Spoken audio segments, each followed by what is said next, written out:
Hello, welcome to another episode of Writers Off the Deep End. I'm Mary Thaler.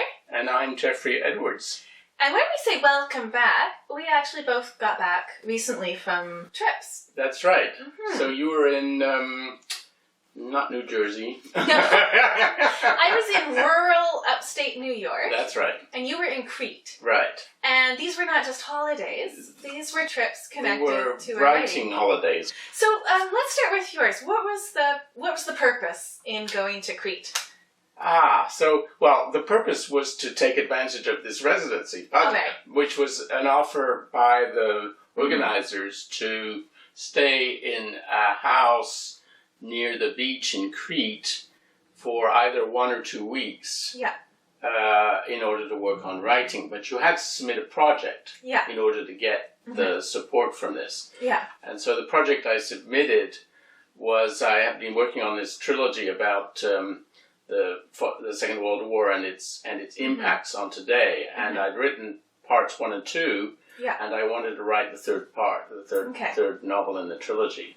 Yeah. And so that was the project. Now, and so what did it benefit you to travel to do this? It was first time I've ever done anything like that. I mean, I've traveled a lot for science to do conferences, so I'm kind of familiar with that part of the process. Yeah. But to go to a place to stay and write for a while, that was somewhat odd to learn to do.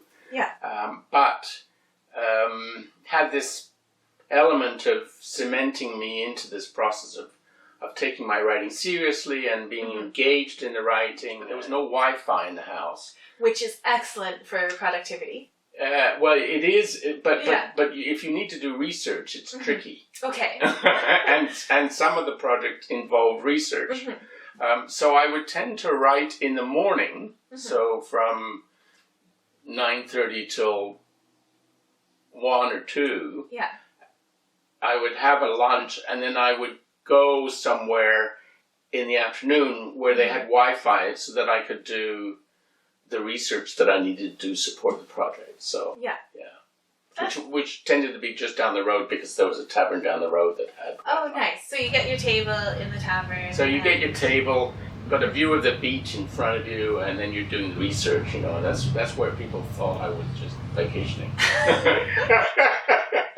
Did being in a different setting than your usual one, was that helpful? It was difficult. Oh, really? Okay. Yeah. How so?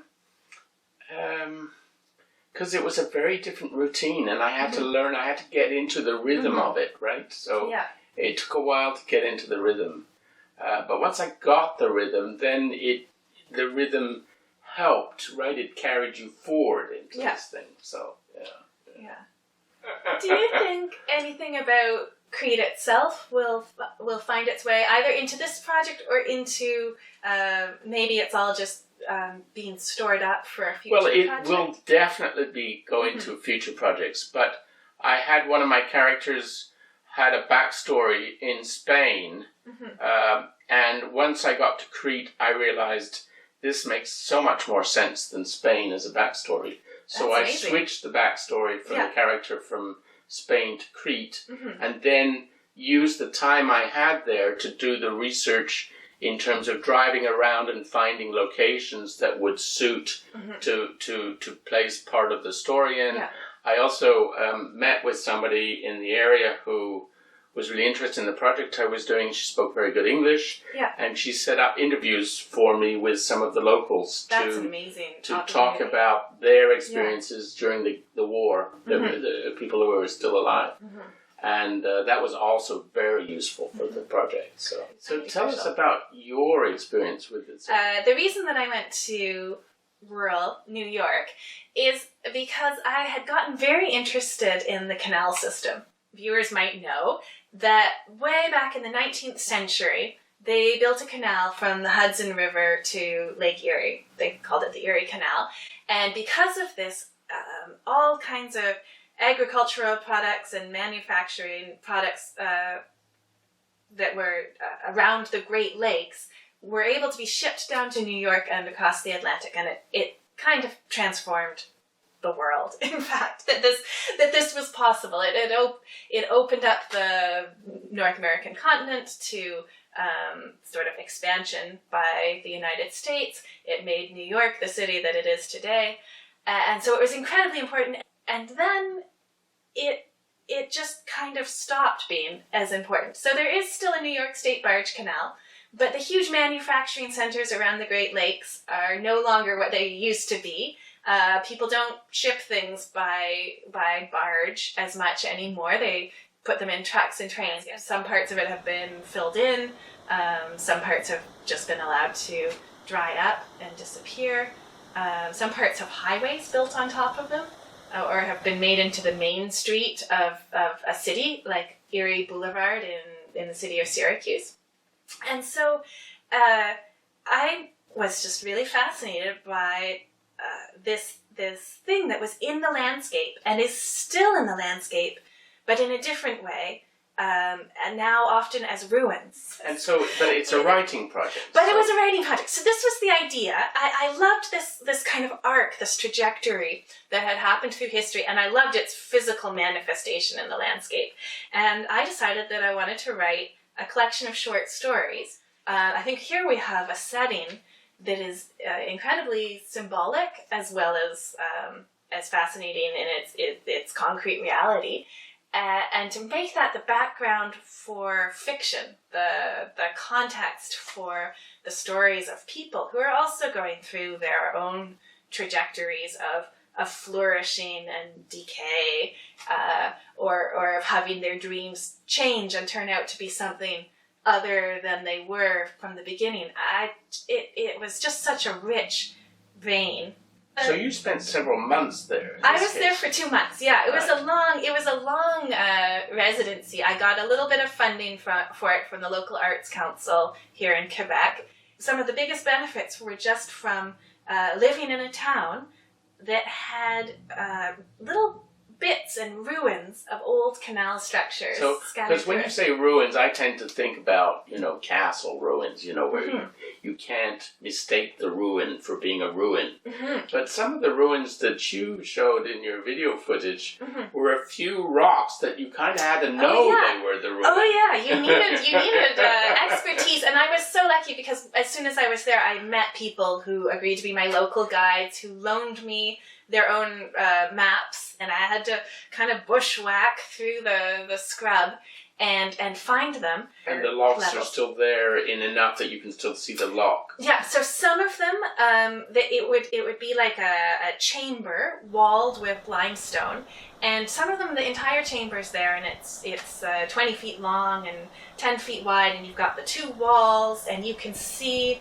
the recesses where the doors would sit, right. So the doors would swing open. The timbers are all gone. So you get some that are very complete, and you get some where it is just a couple of rocks and a ditch. And what was it like working on fiction during a long period like that, away from home? It was lovely. So to be able to, first of all, just to block away that time was perfect. And secondly, I was just surrounded by what I was writing about. So every time I went out for a walk, every time I would go down to the library to look up old books, I was surrounded by details that I could use. So I find this really interesting, this idea of being in the place where you're writing about, because I've done this, I did this residency, but I also did it last fall. I went to Poland for 5 days, and I did the same kind of thing there, where I was writing about the location while I was in the location. I mean, and there's a certain balance, because there's so many things you want to do. You want to talk to people, you want to be reading about where you are and seeing where you are, and then somehow you're supposed to fit in writing at the same time. Yeah. But it was important to me to be writing at the same time, because it's while I'm writing that I realize what research I need to do. But there are subtle things, like I remember in Poland, I was writing about this region not far from Gdansk, and it's an important region for a number of reasons, which I won't go into here. But if I had just worked off the maps, I would have had the person go down the road to this place. Yeah. But when I was there and I walked that road, I realized it has a slight rise. Yeah. And it changes the way you involve your effort to do this road. Yes. And that's the kind of detail that makes writing come alive. It matters. So these very so subtle things in the landscape can become hugely important for the writing. But you have to have been there to get them. So, do you have any advice for people planning residencies or even just research trips? Do it. No matter, it could be go and stay in the next town down the road from where you live. It doesn't have to be far away. Yeah. But this idea of taking yourself to a different location that has a sense of relationship to the writing and doing the writing in relation to that, I think is wonderful. So what's the single most important piece from your residency in New York that you came back with that you feel that you didn't expect, let's say? Do you know, I went there with my ideas about the Erie Canal, which is was a big canal. It spanned all of, it went across the entire New York state. And I was frantically making plans in the first week about how to hit what I thought were the major things that I needed to see on the Erie Canal.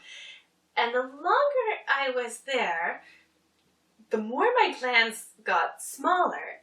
And by the end of it, what I really wanted was to know the village where I was really well. So I think my original plan had involved, ultimately looking back, a more shallow overview of a broader geographic and historical period.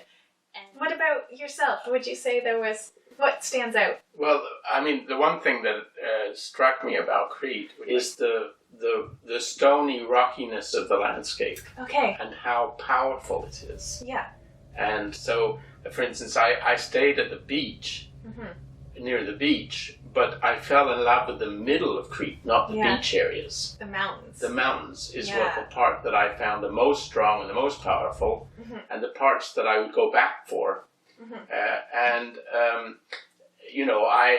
Part of my writing, I often am inspired by many of the Greek legends, and having seen this landscape, I won't read those legends the same way because I can see the landscape that produced these legends now in my mind's eye, and I think that so it'll change both my writing about this, but also my reading about this, which I think is really interesting. That is really amazing. So join us next time. We decided to give ourselves a challenge for the next one. So we're going to talk about the process of writing characters and maybe a little bit about some of the characters that we've developed, but also the challenges and difficulties of working with characters. So this is going to be a tough one, but we'll give it our best shot. Join us next time, and don't forget to subscribe. And so we'll see you another time. Bye-bye.